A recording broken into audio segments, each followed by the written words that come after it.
What if I told you that beneath the rolling green lawns of Central Park, where millions of tourists take selfies every year, where joggers run past flower gardens, where children fly kites on Sunday afternoons, lies the buried bones of America's first free black community?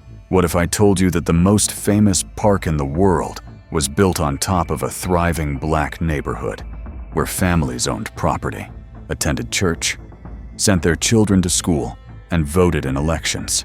What if I told you they destroyed it all in one day, and then erased it from history for 150 years? October 1st, 1857. Manhattan. Dawn breaks cold over the west side between 82nd and 89th Streets.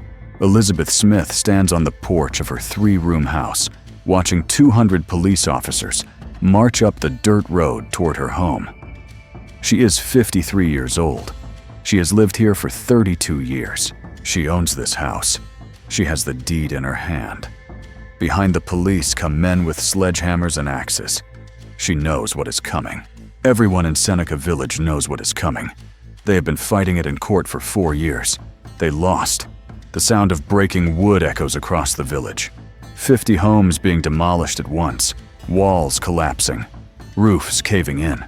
All Angels Episcopal Church, the white building with the tall steeple where Elizabeth was married 20 years ago, where she baptized her children, where she buried her husband, that church is being torn down right now. African Methodist Episcopal Zion Church on 85th Street demolished. African Union Methodist Protestant Church destroyed. The bells ring one final time before the sledgehammers silence them forever. The smell of autumn leaves mixes with dust from crushed plaster and splintered wood. Children are crying. Women are praying in the street. Men are arguing with police officers who refuse to listen. The New York Herald will report tomorrow that there were many brilliant and stirring fights during the campaign, but the supremacy of the law was upheld by the policemen's bludgeons. Bludgeons? Clubs. They beat people out of their homes. By sunset, Seneca Village will be gone. Not just destroyed, erased, removed from maps, removed from records, removed from memory for 150 years. Why to build a park? A park for white people. A park where millionaires could stroll on Sunday afternoons. And the land they stole, now worth over $500 billion. The families who owned that land, they received pennies on the dollar and were told to leave the city. Their descendants, poor, struggling. Told they are poor because they do not work hard enough. Told they are struggling because they make bad choices. Lies. All lies. They are poor because their inheritance was stolen and buried beneath Central Park. This is not just about one village. This is the blueprint, the model, the template they used over and over and over. Tulsa, Rosewood, Wilmington, Brooklyn, Newark. Every time black people owned land, every time black people built wealth, they found a reason to take it. And it always started the same way. They called it progress. They called it public good. They called it necessary for civilization. They lied. After this video, you will understand why black families do not own property in Manhattan.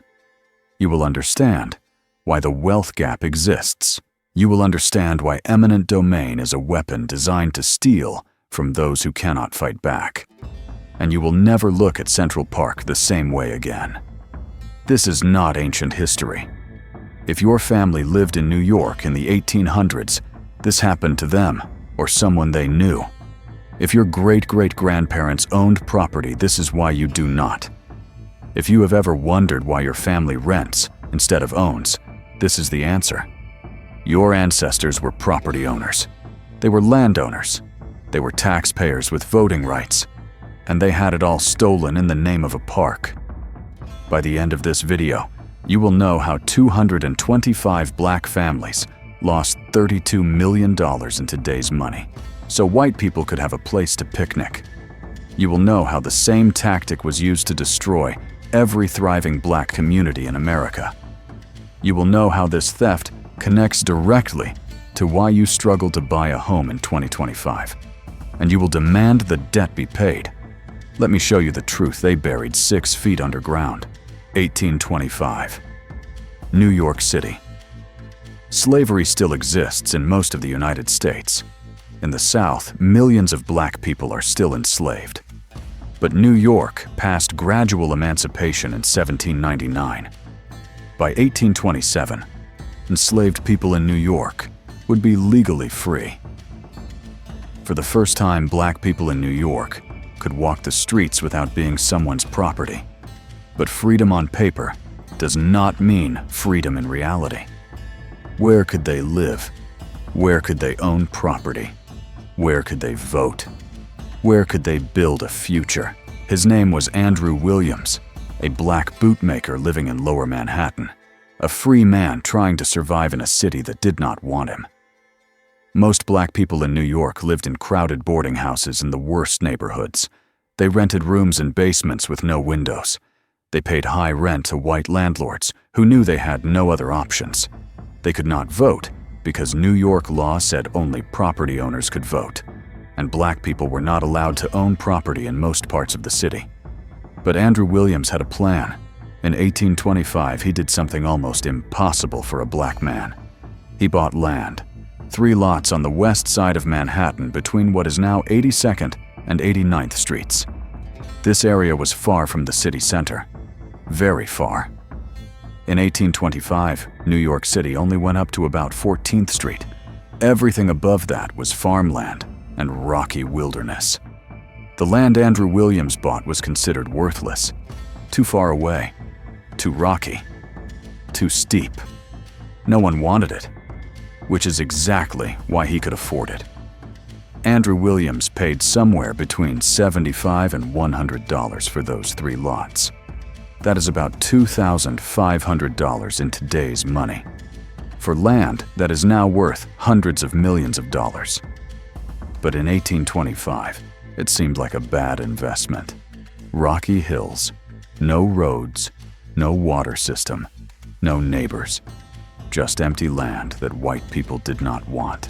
But Andrew Williams was not thinking about 1825. He was thinking about 1855. He was thinking about his children. He was thinking about his grandchildren. He was thinking about building something that would last. So he bought that worthless land. And then he did something brilliant. He subdivided it. He created smaller lots. And he sold those lots to other free black families. $25 down payment. Affordable monthly payments. For the first time, black people in New York could own land. Not rent. Own. And they came. Free black families from Lower Manhattan. Free black families from other states. Families who had saved every dollar. Families who worked multiple jobs. Families who sacrificed everything to own a piece of land. Because they understood something crucial. Property equals power. Property equals voting rights. Property equals legacy. Property equals freedom. By 1830-12, black families owned property in what would become Seneca Village. By 1840, over 50 families. They built homes. Small at first. 1-room wooden structures. But they were theirs. Not rented. Owned. They cleared the rocks. They planted gardens. They dug wells. They built roads. They created a community from nothing. And nobody paid attention because white people thought this land was worthless. But here is what white people did not understand. The land was not worthless. It was priceless. Because it was theirs. Because for the first time since being brought to America in chains, black people owned something that could not be taken away. Or so they thought. Let me tell you about the law that made Seneca Village possible and also made it a target. In 1821, New York State changed its constitution. Before 1821, property ownership was required for all men to vote. But white people wanted more white voters. So they removed the property requirement for white men. Any white man could vote, regardless of whether he owned property. But for black men, they added a property requirement. Black men could only vote if they owned $250 worth of property. That is about $8,800 in today's money. Think about what that means. This was not about qualifications. This was not about responsibility. This was about power. They wanted white men to vote. They didn't want black men to vote. So they created a law specifically designed to keep black people politically powerless. But that law had an unintended consequence. It gave black people a roadmap. Own property, gain the vote, gain power. And that is exactly what happened in Seneca Village. By 1850, over half the black property owners in all of New York City lived in Seneca Village. Out of 100 black men eligible to vote in New York City, in 1855, over 20 lived in Seneca Village. 20% of all black voters in the entire city came from one small community. That is political power. That is why they had to destroy it. Let me paint a picture of what Seneca Village looked like by 1855. 225 residents, about 150 black Americans, 75 Irish and German immigrants. This was not segregated. This was integrated. Black families and white immigrant families living side by side, owning property side by side, attending church together, sending their children to school together. This was what America could have been. 50 homes. Some were simple. One-room wooden structures with vegetable gardens, but others were substantial. 3-room houses with glass windows and stone foundations. Property records prove this. Tax records prove this. These were not shacks. These were not shanties. These were real homes built by people who owned the land beneath them. All Angels Episcopal Church, founded in 1849. A white wooden church with a tall steeple. Reverend Thomas K. Johnson was the minister. He was black. The congregation was both black and white. Think about that. 1849, before the Civil War, a black minister leading an integrated church in New York City. That church stood on what is now the lawn near West 84th Street in Central Park. African Methodist Episcopal Zion Church. This was the older church, founded earlier, a place where black families worshiped together, where they held prayer meetings, where they organized politically, where they planned their future. That church stood on what is now West 85th Street. African Union Methodist Protestant Church, founded in 1853, another black church, another gathering place, another institution built by and for the community. These were not just churches. These were power centers. Political organizing happened here. Education happened here. Mutual aid societies were organized here. This is where Seneca Village decided its future, and there was a school for black children. Remember, most schools in New York in 1855 did not allow black children. The few that did were segregated and underfunded. But Seneca Village had its own school, where black children learned to read and write, where they studied mathematics and history, where they were prepared to inherit their parents' property and continue building wealth.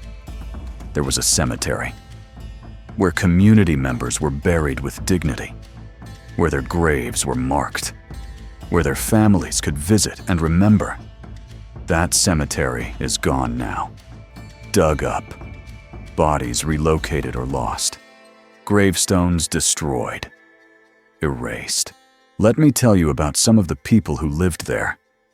Real people, not statistics. People with names and stories and dreams. People whose descendants are alive today. People who deserve to be remembered. Epiphany Davis. She lived at what is now West 85th Street. She was a laundress, a black woman who washed clothes for wealthy white families. Hard work, low pay. But she saved every dollar, every penny. And in 1855, she owned property worth $1,500. That is $53,000 in today's money. A black woman, a laundress, a property owner. She had the right to vote under New York law. She had political power. She owned land in Manhattan. In Manhattan. Let that sink in. Your ancestor could have been Epiphany Davis, owning $53,000 worth of Manhattan real estate, building wealth, building legacy, until they took it all away. William Godfrey, a boot cleaner. He shined shoes for white businessmen in Lower Manhattan. He saved his money. He bought property in Seneca Village worth $1,300. That is $46,000 today. He lived there with his wife and children. They attended All Angels Church every Sunday. They sent their children to school. They were building a future that was stolen from them. Andrew Williams, remember him? The man who started it all in 1825. By 1855, he owned 5 properties in Seneca Village. His total holdings were worth over $3,000. That is $106,000 today. He went from owning nothing in 1825 to being one of the wealthiest black men in New York City in 1855. He did not inherit money. He did not win the lottery. He worked. He saved. He invested. He built. That is black capitalism. That is what they destroyed. There were others. So many others. AME Zion trustees owned property collectively. The church itself owned land. Families whose names are recorded in property records and census data. The Wilsons, the Anthonys, the Jacksons. Real people who built real wealth in a time when that should have been impossible. They succeeded anyway. They thrived anyway. Until October 1st, 1857, when it all came crashing down. But I am getting ahead of myself. Before we get to the destruction, you need to understand how they justified it. You need to understand the lies they told. You need to understand the propaganda campaign that convinced white New Yorkers that destroying a thriving black community was necessary and good. Because the same lies are being told today. The same tactics are being used today. And if you do not recognize the pattern, you cannot fight it. 1850. New York City is exploding. Immigration from Ireland and Germany is flooding the city. Tens of thousands of people arriving every month. The population doubles, then doubles again. Lower Manhattan is packed. Overcrowded tenements. Disease. Cholera outbreaks kill thousands. Tuberculosis spreads through cramped apartments. The streets are filthy. There is garbage everywhere. There are no sewers, no clean water system. People are dying. The wealthy elite are terrified, not of the disease. They live in nice neighborhoods far from the slums. They are terrified of the poor, the Irish, the Germans, the free black people, the masses. They need a solution. They need space. They need to separate the wealthy from the poor. They need civilization. They look at London, Hyde Park, beautiful, green, spacious, a place where wealthy people can stroll and feel European and civilized. They look at Paris, Bois de Boulogne, magnificent, a symbol of culture and refinement. They want that. They need that. New York must prove it is a world-class city. New York must have a grand public park. But where do you put a 775-acre park in Manhattan? Manhattan is an island. Land is limited. Land is expensive. Every acre is owned by someone. You cannot just build a park without taking land from people. And if you try to take land from wealthy white people, they will fight you. They have lawyers. They have political connections. They have money. They will win. So they choose a different area, an area far from downtown, an area they describe as undeveloped, An area they claim is empty and worthless. An area where over 1,600 people live. An area called Seneca Village. July 21, 1853. The New York State Legislature passes the Central Park Act. It authorizes the city to acquire 775 acres of land between 59th and 106th Streets. From 5th Avenue to 8th Avenue, eminent domain. The government's legal power to seize private property for public use. With fair compensation, of course. Fair compensation determined by the government. Fair compensation that is never actually fair.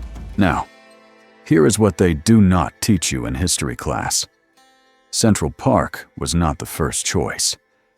In 1851, the city tried to create a park at Jones Wood, a 150-acre plot on the Upper East Side along the East River.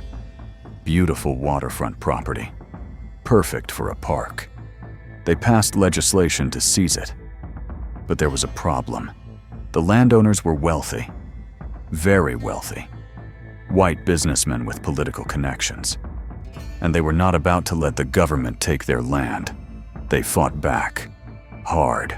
They hired the best lawyers in New York. They lobbied politicians. They wrote editorials in newspapers. They organized opposition. And they won. The New York State Legislature reversed the Jones Wood decision. The wealthy white landowners kept their property. The city backed down. Because you do not take land from people who have power. So they chose a different location, an area between 59th and 106th Streets, an area they described in completely different terms. Not valuable waterfront property, not owned by wealthy businessmen. No, this area was described as rocky, swampy, undeveloped wasteland, inhabited by squatters and vagrants. This area could be taken without political consequences. This area included Seneca Village. Let me be very clear about what happened here. The city wanted land for a park. They tried to take land from wealthy white people. Those people fought back and won. So the city chose to take land from black people and poor immigrants instead. Because black people and poor immigrants do not have power. Or so they thought. But there was a problem. Property records showed that many residents of Seneca Village actually owned their land. They had legal deeds. They paid property taxes. They were not squatters. They were legitimate property owners. Under eminent domain law, the city had to compensate them fairly. And if the public knew that the city was seizing property from hardworking black families who legally owned their homes, there might be opposition. There might be protests.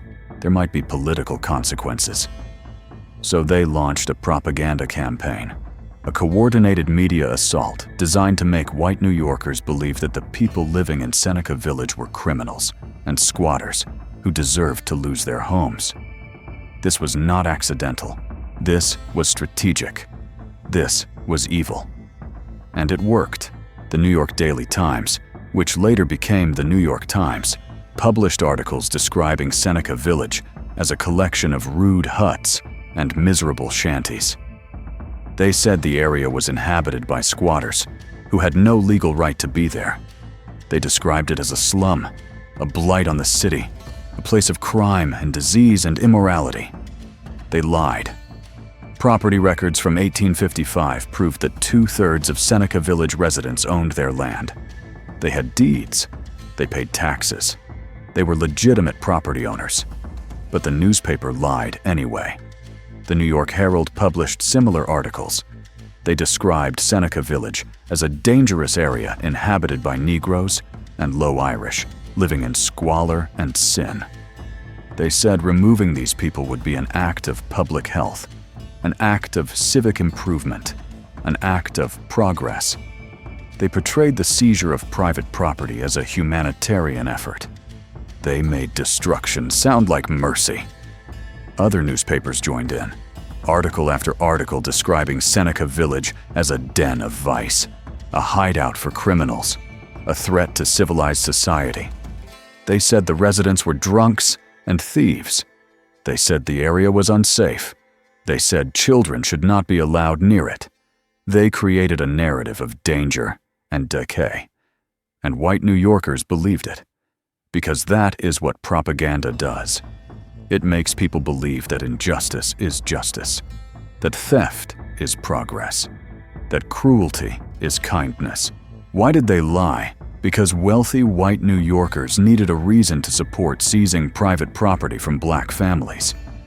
If the newspapers told the truth that these were hard-working property, owning tax, paying citizens being displaced for a park, there might be opposition, there might be protests, there might be guilt. But if the newspapers lied and said these were dangerous criminals living in illegal shanties, then the public would support it. And they did. This tactic was not invented in Seneca Village, but it was perfected here, and it was used over and over and over again. Tulsa, Oklahoma, 1921. The newspapers called the Greenwood District a Negro uprising before the white mob burned it down. Wilmington, North Carolina, 1898. The newspapers called it a black insurrection before the white supremacists staged a coup and murdered black residents. Rosewood, Florida, 1923. The newspapers called it Negro violence before the white mob destroyed the entire town. Every single time the same playbook. Demonize black people, create fear, justify destruction. And it always starts with the media lying. But black newspapers fought back. Frederick Douglass' paper published articles defending Seneca Village. The Weekly Anglo-African wrote about the injustice of seizing property from black families who legally owned it. They told the truth. They exposed the lies. They demanded justice. But their circulation was tiny compared to white newspapers. Most New Yorkers never read the truth. Most New Yorkers only read the lies. And the lies won. This is critical. Pay attention. They did not just steal the land. They prepared the public to accept the theft by lying about who lived there. They made white people believe that black people deserved to lose their property, that taking homes from black families was actually helping them, that destruction was progress. That is how systemic racism works. First the lie, then the law, then the theft, and then the erasure. The residents of Seneca Village knew what was coming. They read the newspapers. They saw the propaganda. They knew the city was coming for their land. But they didn't accept it quietly. They fought back. They hired lawyers. They filed petitions. They went to court. They argued that their property was being taken for private benefit, disguised as public use.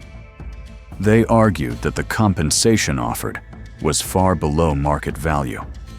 They argued that this was theft, not eminent domain. They were right. But it did not matter. Every legal challenge failed. Every petition was denied. Every argument was dismissed. The courts ruled that eminent domain was constitutional, that public parks served the public good, that the city had the absolute right to seize property for public use. The fact that the public who would benefit were wealthy white people strolling through a park, while the people losing their homes were black property owners irrelevant. The law did not care. The courts did not care. Justice did not matter. Power mattered.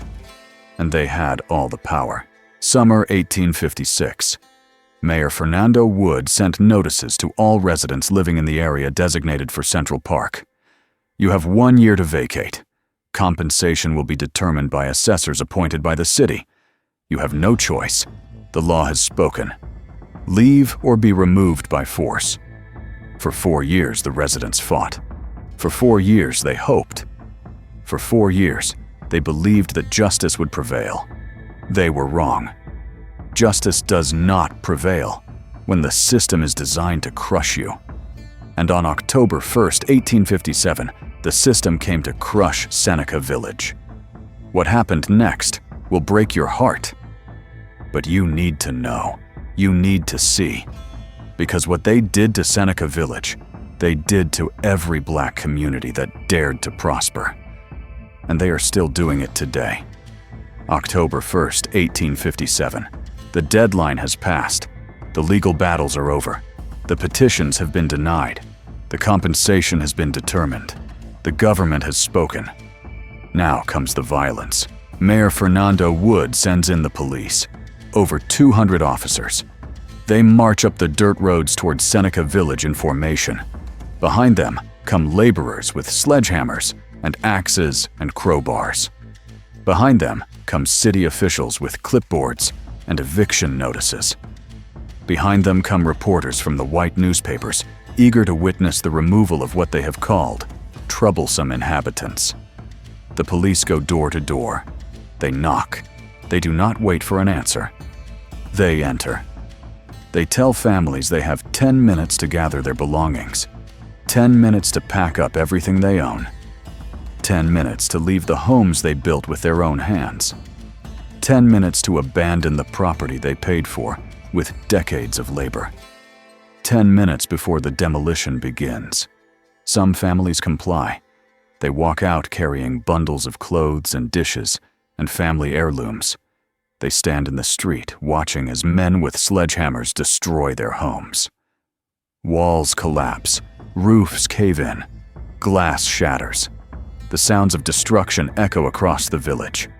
Children are crying, women are praying, men are arguing with police officers who refuse to listen. Some families resist. They refuse to leave. They lock their doors. They stand on their porches with property deeds in their hands, shouting, "This is my land. I own this. You cannot do this." The police do not care. They break down the doors. They physically drag families out of their homes.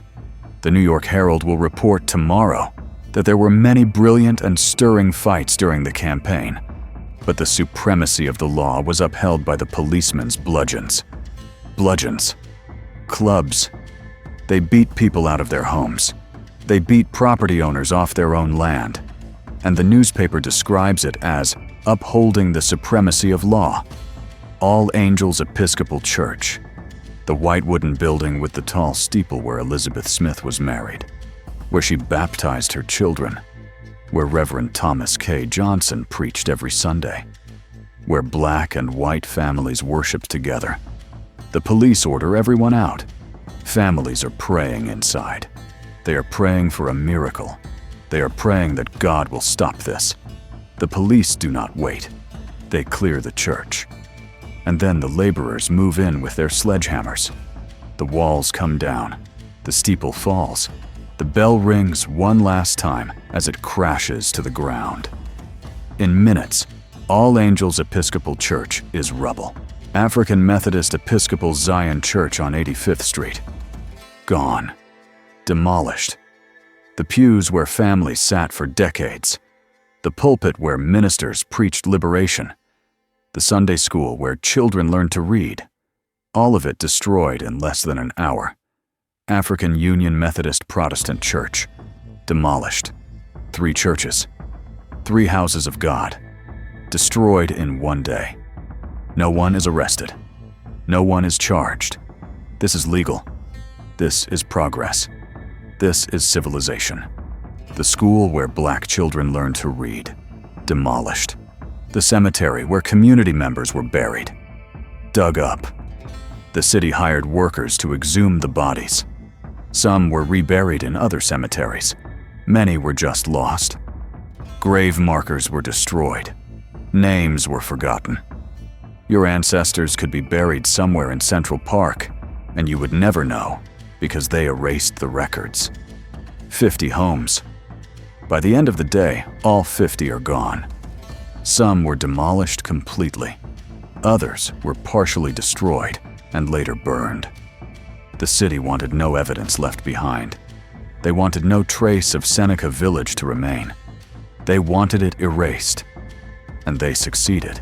By sunset on October 1st, 1857, Seneca Village no longer existed.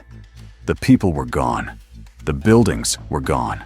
The churches were gone. The school was gone. The cemetery was gone. Everything was gone, and the city declared the land cleared of troublesome inhabitants. Troublesome inhabitants. That is what they called property owners. That is what they called taxpayers. That is what they called families who built a community from nothing. Troublesome. Frederick Law Olmsted and Calvert Voost began designing Central Park immediately. They surveyed the land. They drew plans. They imagined pathways and lakes and meadows. They never mentioned Seneca Village in their design notes. They never acknowledged that they were building on top of a destroyed community. They erased it from the story. They made it disappear from history. And for 150 years, it worked. But what happened to the people? Where did they go? What did they do with the compensation they received? Let me tell you, and let me warn you. This will make you angry. Because the compensation was a joke, a cruel joke, designed to ensure that the displaced families could never recover. Epiphany Davis. Remember her, the laundress who owned property worth $1,500. She received $700 in compensation. $700 for property worth $1,500. Less than half. And even that money did not come immediately. She waited. Months. Maybe longer. Meanwhile, she had to find a place to live. She had to pay rent. She had to survive. And when the compensation finally came, it was not enough to buy equivalent property anywhere in Manhattan. Property values were rising. The city was growing. $700 could not buy what $1,500 had bought just a few years earlier. So Epiphany Davis was forced to move to a worse neighborhood, forced to rent instead of own. And here is the cruelest part. Under New York law, only property owners could vote. Epiphany Davis lost her voting rights overnight because she no longer owned property. That was the goal. Remove black political power disguised as civic improvement. William Godfrey. Property worth $1,300. Compensation received $600. Less than half, same story. Not enough to buy equivalent property. Forced to rent. Lost voting rights. Lost wealth. Lost future. Andrew Williams. 5 properties worth over $3,000. He received less than $2,000 in compensation. The man who started Seneca Village. The man who made it possible for dozens of black families to own property. The man who built generational wealth from nothing. He lost it all, and the compensation was not enough to rebuild. Out of 20 black voters in Seneca Village, all 20 lost their voting rights after the displacement. All 20. That was not a coincidence. That was the goal. Remove black political power. Ensure that black people could never again organize as a voting bloc. Ensure that they could never again threaten white political dominance. Mission accomplished. But the theft was bigger than just the immediate compensation. Much bigger. Let me show you the generational impact. Let me show you what was really stolen. If Epiphany Davis had kept her property, if she had passed it to her children, if they had held it for 168 years until 2025, what would it be worth conservatively based on current Manhattan real estate values? That property would be worth at least $50 million. $50 million. That is what her descendants lost. That is stolen inheritance. That is why your family is poor today. Not because Epiphany Davis was lazy. Not because her children did not work hard. Because the government stole $50 million from her family and called it progress. Andrew Williams. 5 properties. If his family had kept them until today, they would be worth at least $250 million. $250 million. Stolen, erased, gone. All 225 families combined.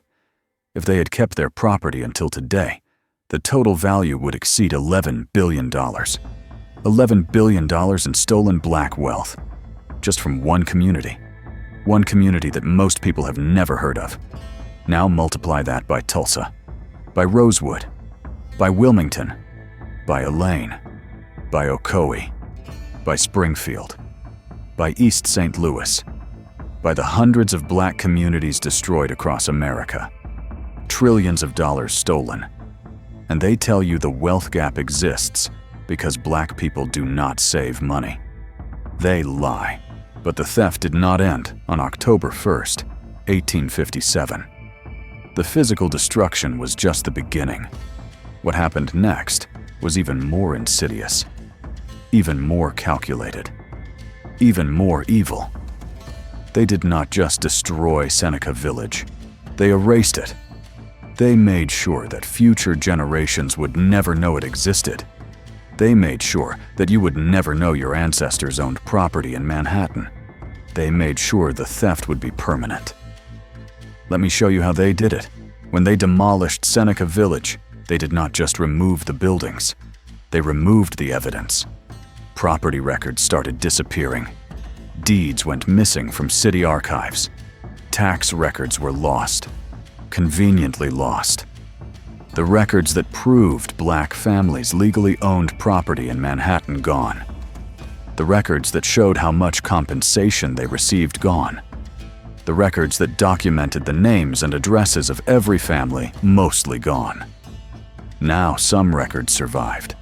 That is how we know about Epiphany Davis and William Godfrey and Andrew Williams. But many records vanished. And here is what is interesting.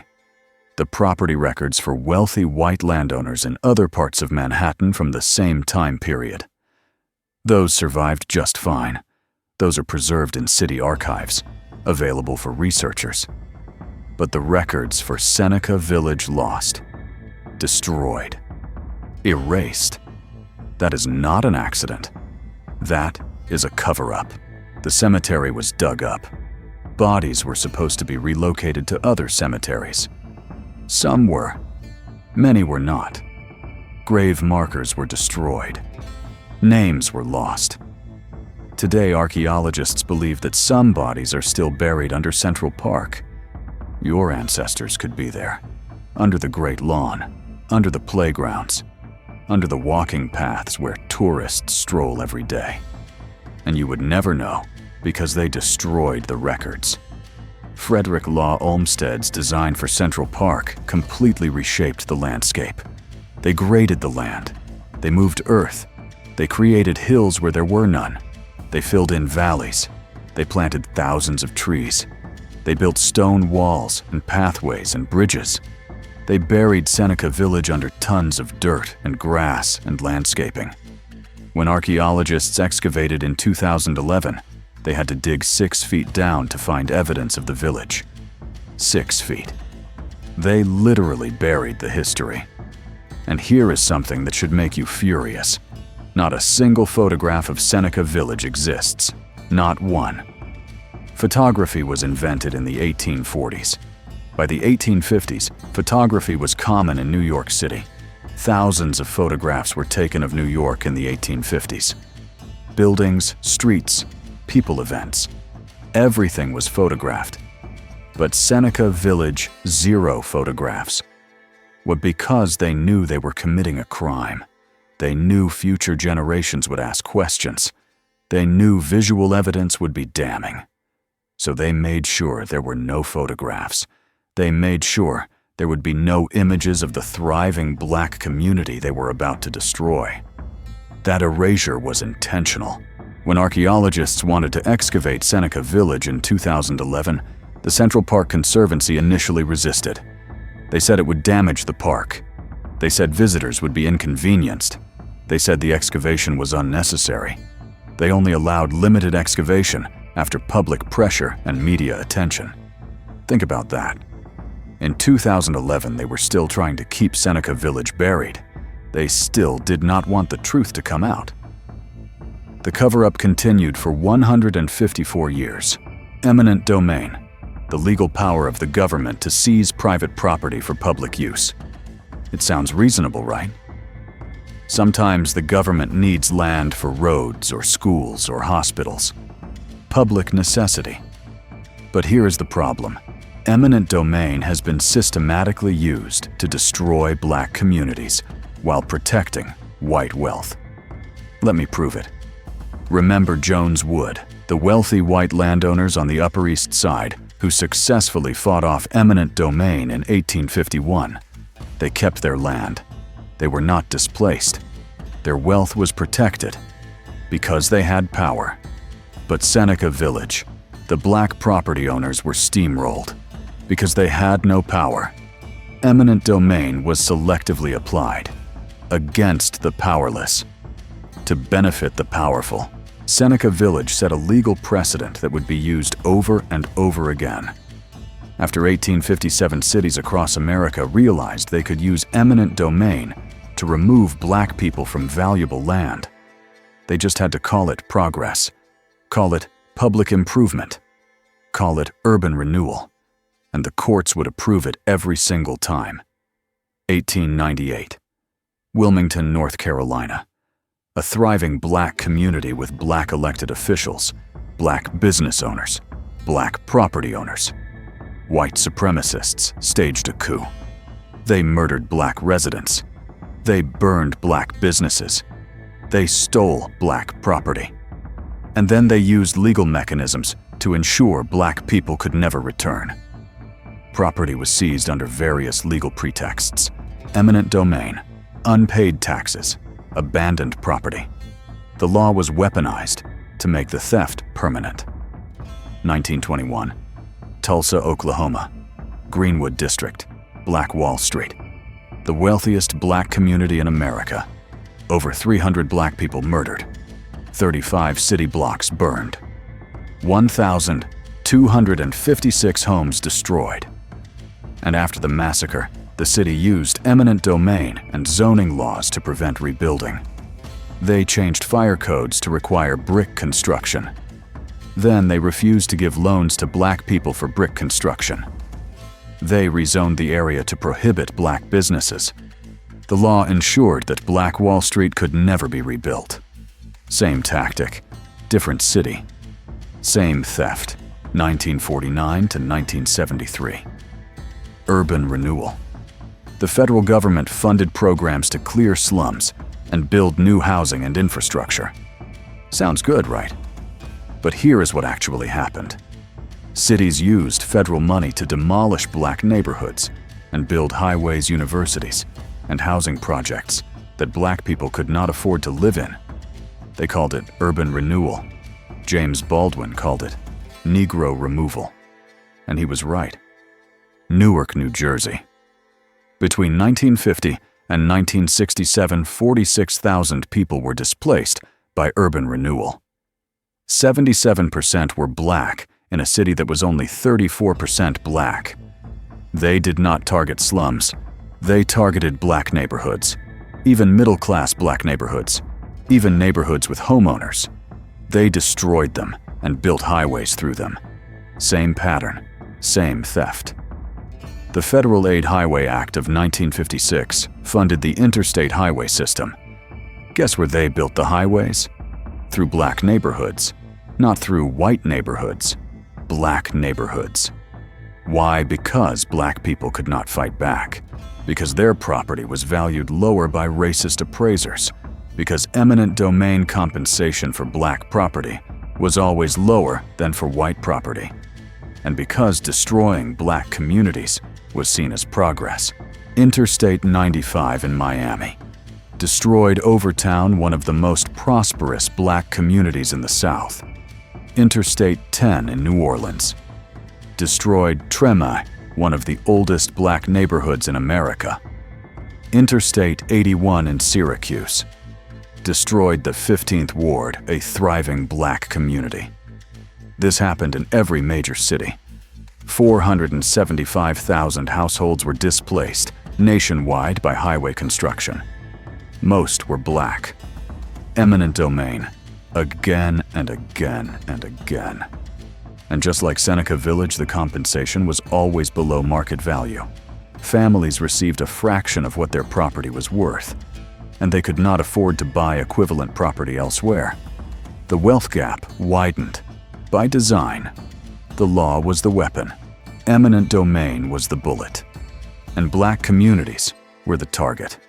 For over 130 years, Seneca Village was not mentioned in New York City textbooks, not in elementary school, not in high school, not even in college-level New York history courses. Students learned about Frederick Law Olmsted designing Central Park. They learned about the genius of the landscape architecture. They learned about how Central Park transformed New York into a world-class city. They did not learn about the 225 black families who were displaced to build it. Central Park is celebrated as a triumph of urban planning. Olmsted and Vaux are treated as visionary geniuses. The park is a National Historic Landmark. It appears in every tourism guide. Millions of visitors every year. Countless movies and TV shows filmed there. It is iconic. But how many people know they are walking on stolen land? How many know there is a black community buried beneath their feet? Almost none, because it was erased from the curriculum, deliberately. When historians finally began acknowledging Seneca Village in the 1990s, they softened the language. They said residents were relocated, not evicted. Relocated, as if it were voluntary, as if families chose to give up their homes. They said the community made way for Central Park. Made way. As if they stepped aside politely. The language hides the violence. The language hides the theft. And that is intentional. Even today, most New York City schools do not teach Seneca Village. Some mention it briefly. One paragraph in a textbook. One sentence in a lesson. But they do not teach the theft. They do not teach the pattern. They do not teach that this happened over and over across America. Because if students learned that they would demand reparations, they would demand justice, they would demand that the theft be acknowledged and repaired. And the system cannot allow that. Think about what you learned in school about American history. You learned about slavery. You probably learned about the Civil War. You might have learned about Jim Crow and segregation. You probably learned about Martin Luther King Jr. and the Civil Rights Movement. But did you learn about the systematic destruction of black wealth? Did you learn about Seneca Village, Tulsa, Rosewood, Wilmington? Did you learn about redlining, urban renewal, highway construction, destroying black neighborhoods? Probably not, because that history is too dangerous. That history leads to questions. Questions like, where did all that stolen wealth go? Who benefited from it? And what do they owe us now? The erasure is not just in textbooks. It is everywhere. After Seneca Village was destroyed, the newspapers stopped talking about it. The New York Times, which had called it a squatter settlement full of vagrants, never mentioned it again. No follow-up articles about where the families went. No investigation into whether compensation was fair. No accountability. Just silence. Instead, newspapers celebrated Central Park. Article after article about its beauty, its design, its benefits to public health. They interviewed wealthy white families who strolled there on Sunday afternoons. They described it as a magnificent achievement of civilization. They never interviewed the black families who were displaced. They never asked what happened to them. They made Seneca Village disappear from public memory. Black newspapers, like Frederick Douglass' paper, tried to keep the story alive. They wrote about the injustice. They documented the theft. They demanded accountability. But by the 1860s, the Civil War dominated headlines. By the 1870s, Reconstruction and its violent overthrow consumed attention. Seneca Village was forgotten. Even in black communities, the story faded. Families who were displaced told their children and grandchildren. But eventually, the oral history was lost. The theft was complete. The erasure was total. Until the 1990s. That is when historians and archaeologists began researching Seneca Village. They dug through city archives and found the surviving property records, They interviewed descendants of displaced families. They excavated the site and found artifacts, dishes, buttons, tools, toys, physical evidence that Seneca Village existed, that it was real, that it was prosperous, that it was stolen.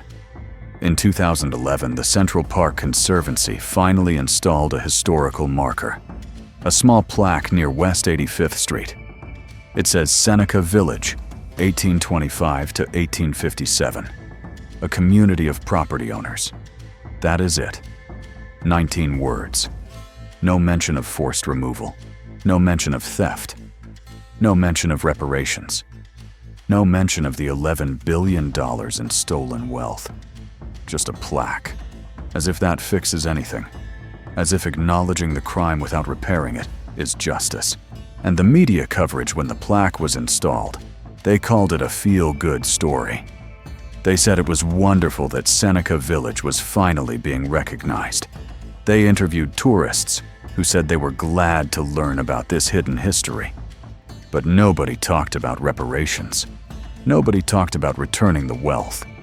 Nobody talked about justice. They treated it like interesting trivia, like a fun fact for walking tours. They turned genocide into a tourist attraction. That is how erasure works in 2025. They acknowledge the crime just enough to look progressive, just enough to avoid accusations of covering it up. But they never repair it. They never make it right. They never pay what is owed. They give you a plaque and call it reconciliation. And they expect you to be grateful. But hold on, because what I am about to show you next will connect all of this to your life today. To why you struggle to pay rent, to why you cannot afford to buy a house, to why the wealth gap exists. This is not ancient history.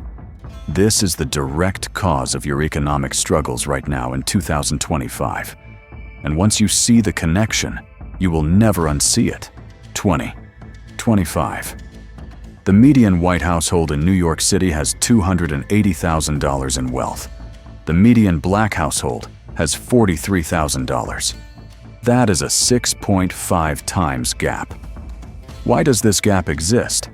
They will tell you it is because black people do not save money, do not invest, do not make good financial decisions, do not work hard. They lie. The wealth gap exists because of theft, systematic documented legal theft. And Seneca Village is proof.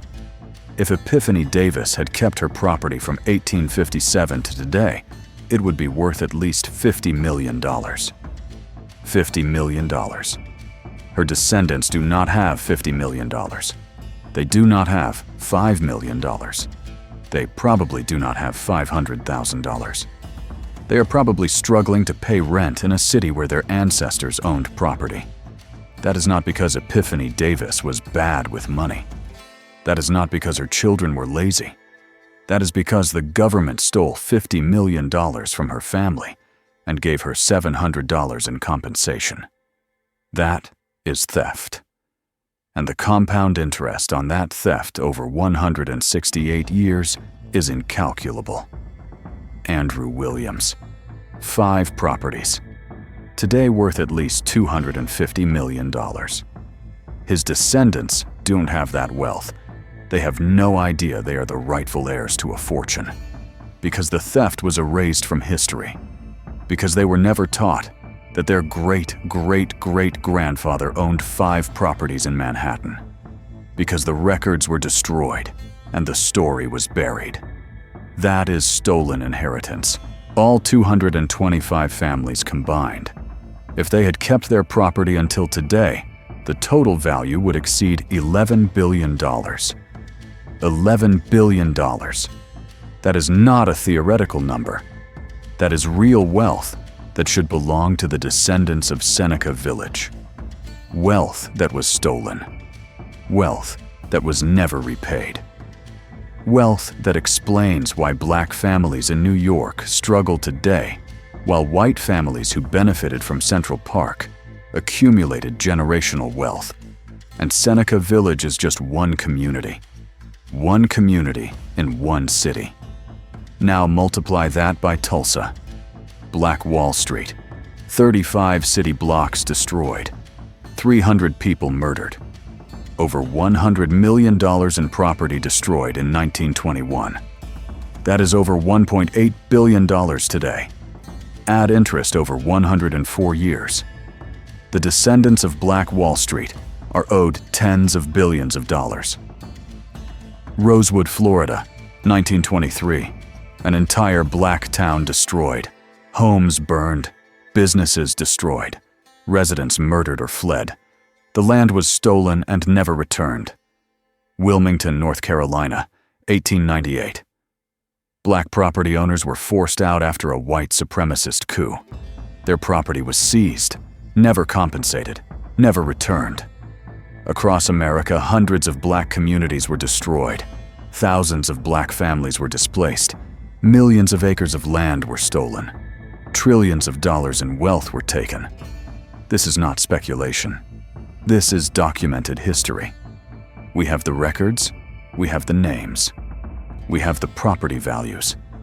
We can calculate the debt, with interest, over decades and centuries.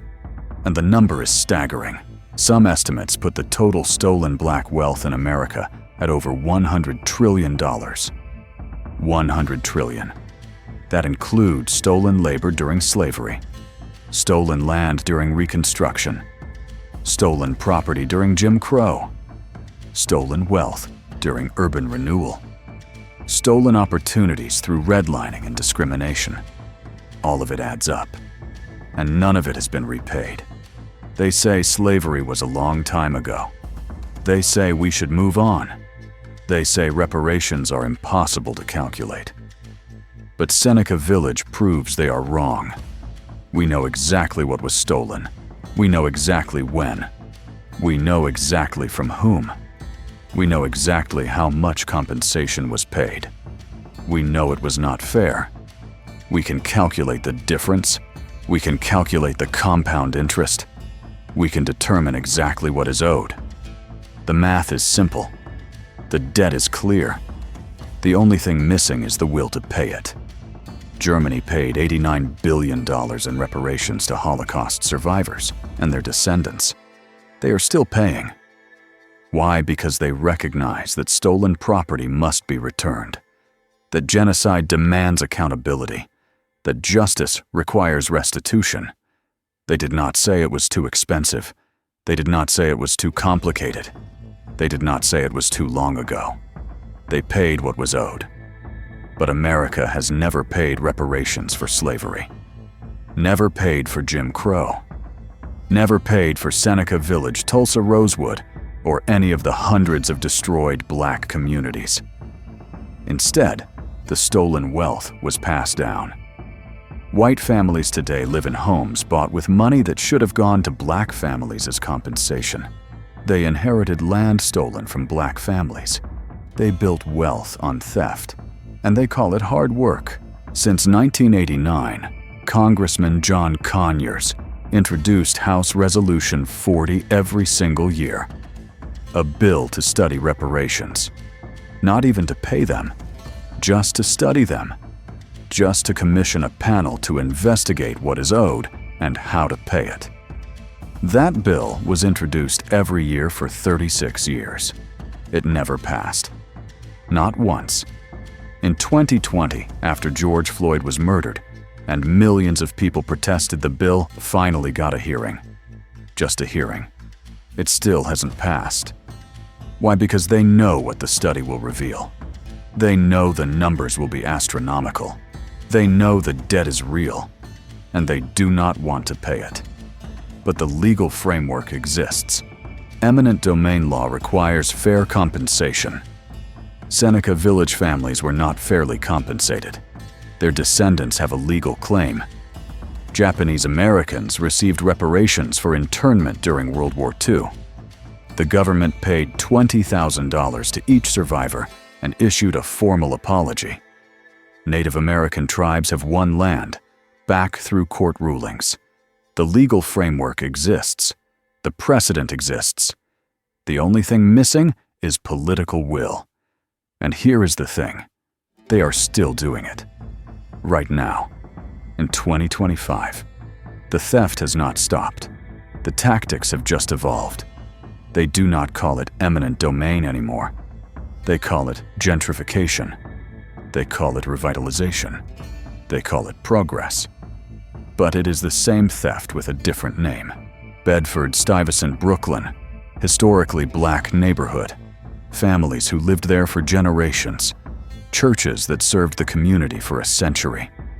Black-owned businesses that survived through segregation and discrimination.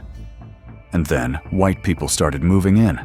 Coffee shops, yoga studios, luxury condos. Property values skyrocketed. Property taxes increased. And black families who had lived there for generations could not afford the taxes anymore. They were forced to sell. To whom wealthy white developers who flipped the properties and sold them to wealthy white newcomers. Same theft, different name, gentrification, Harlem, Manhattan. Once the cultural capital of Black America, the Harlem Renaissance, jazz clubs, black churches, black businesses, black excellence, and now Whole Foods, Starbucks on every corner, luxury condos starting at $2 million. White people jogging through streets where black people used to own businesses. Black residents priced out, displaced. Where did they go? The Bronx, Yonkers, New Jersey. Further from jobs, further from resources, further from opportunity. Displaced. Just like Seneca Village, 2006, Brooklyn, Atlantic Yards project. The city used eminent domain to seize homes in Prospect Heights to build the Barclays Center. Over 200 families displaced, majority black and Latino. The developer, Bruce Ratner, white billionaire. The beneficiaries, wealthy basketball fans. Wealthy white residents moving into the luxury towers built around the arena. Same playbook, same theft. 149 years after Seneca Village. Still happening. Syracuse, New York. Interstate 81 was built through the 15th Ward in the 1960s. A thriving black neighborhood. Destroyed. Cut in half by an elevated highway. Property values plummeted. Businesses closed. The community never recovered. In 2025, the city is finally planning to remove the elevated highway. Why now? Because white people want to live there. When black people lived there, they built a highway through it. When white people want it, they removed the highway. You see the pattern. Your struggle to afford rent is not your fault. Your inability to buy a home is not because you do not work hard enough. It is because every time your ancestors built something, they destroyed it. Every time your ancestors accumulated wealth, they stole it. Every time your ancestors owned property, they took it. And the theft continues today. That is the wealth gap. That is systemic racism. That is America. But here is what they do not want you to know.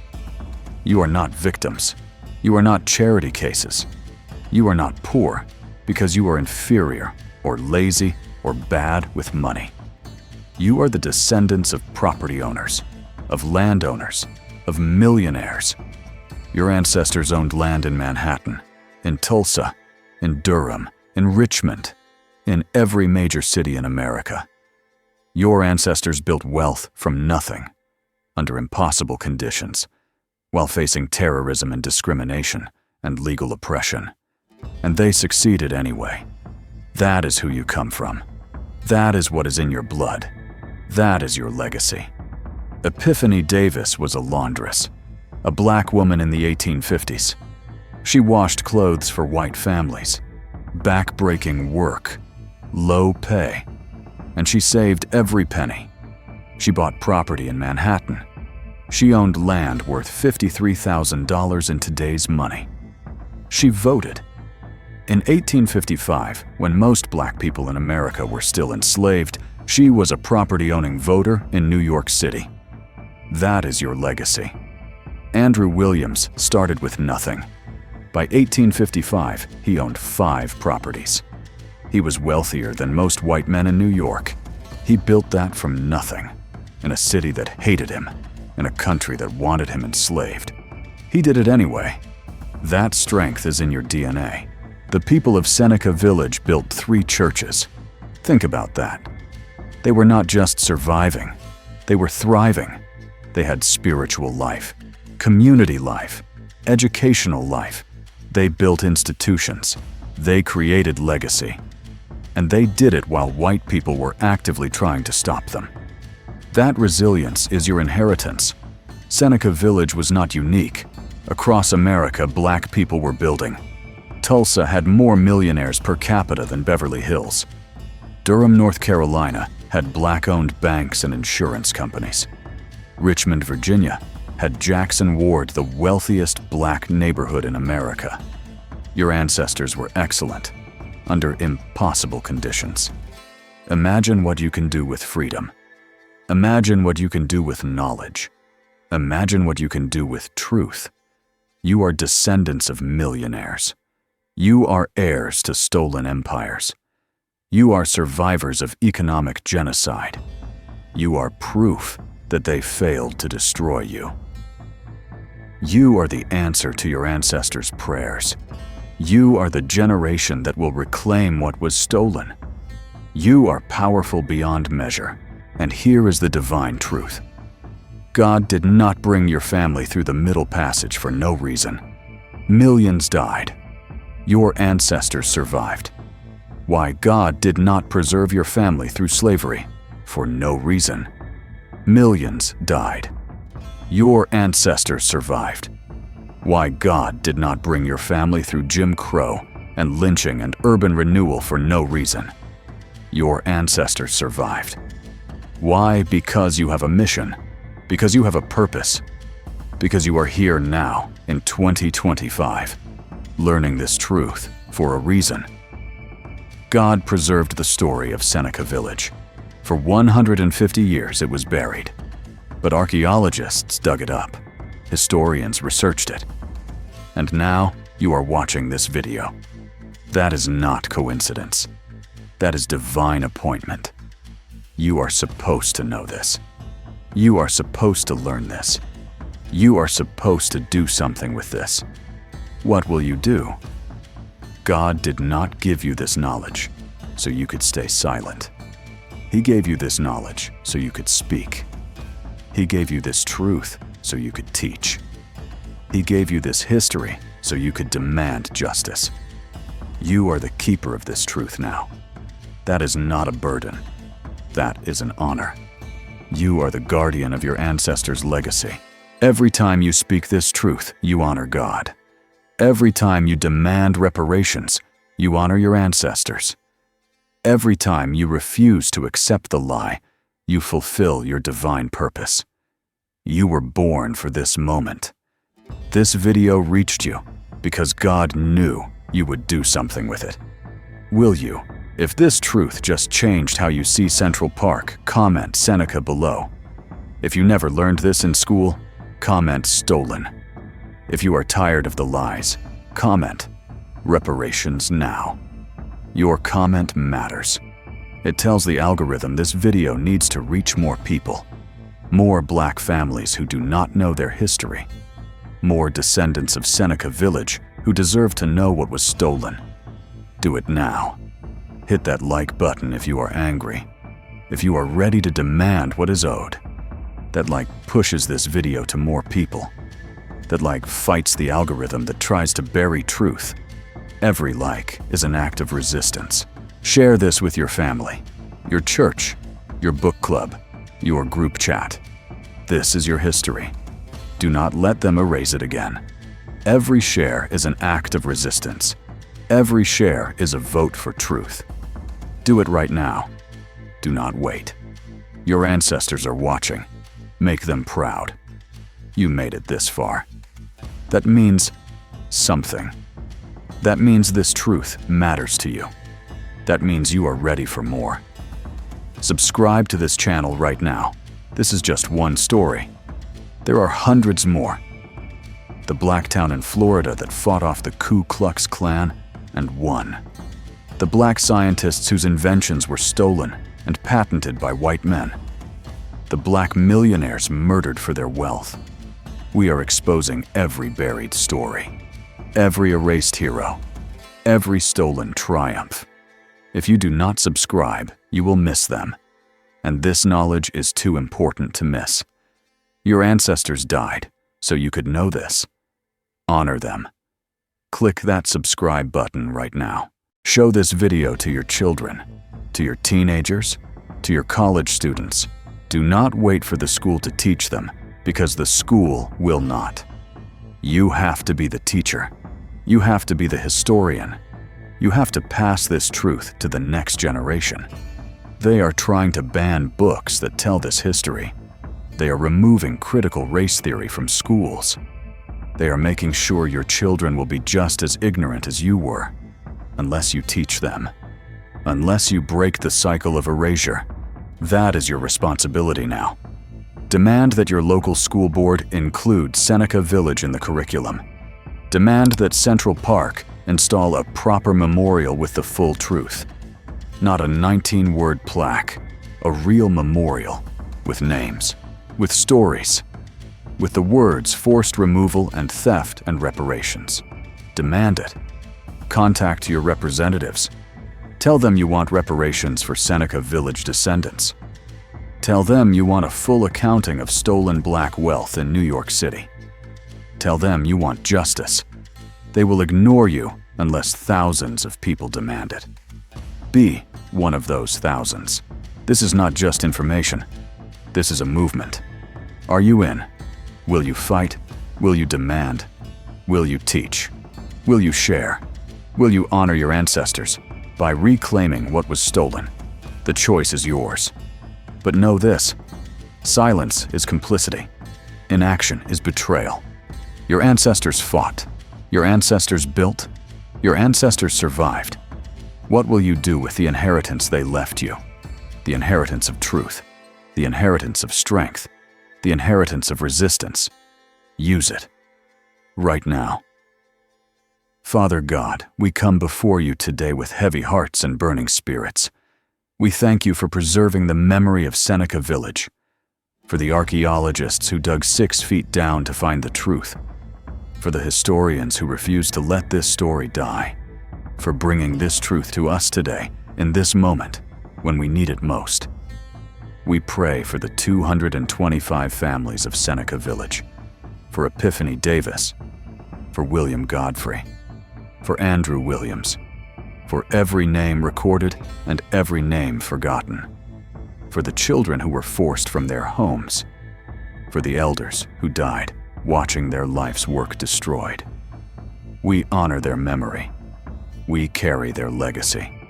We will not let them be forgotten again. Lord, we pray for justice, real justice, not a plaque, not a historical marker, but reparations, return of stolen property, payment of stolen wealth, compensation for 168 years of loss.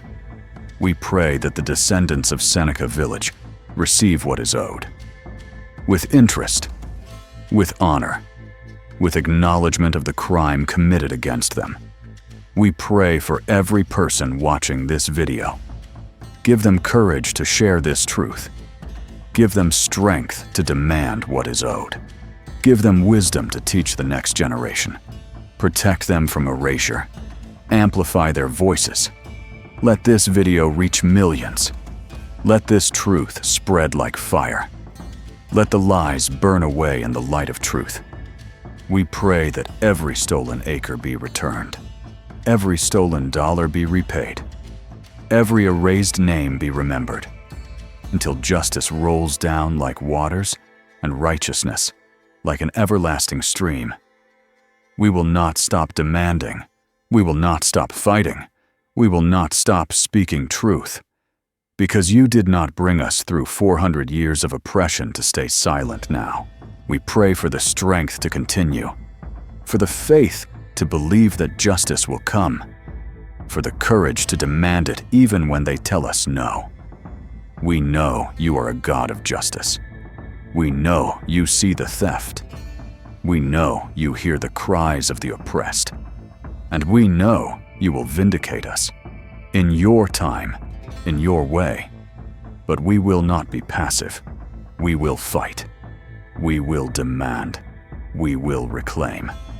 We pray this in the name of Jesus, who said the truth will set you free, who said blessed are those who hunger and thirst for righteousness, who said the last shall be first, who overturned tables in the temple when he saw injustice.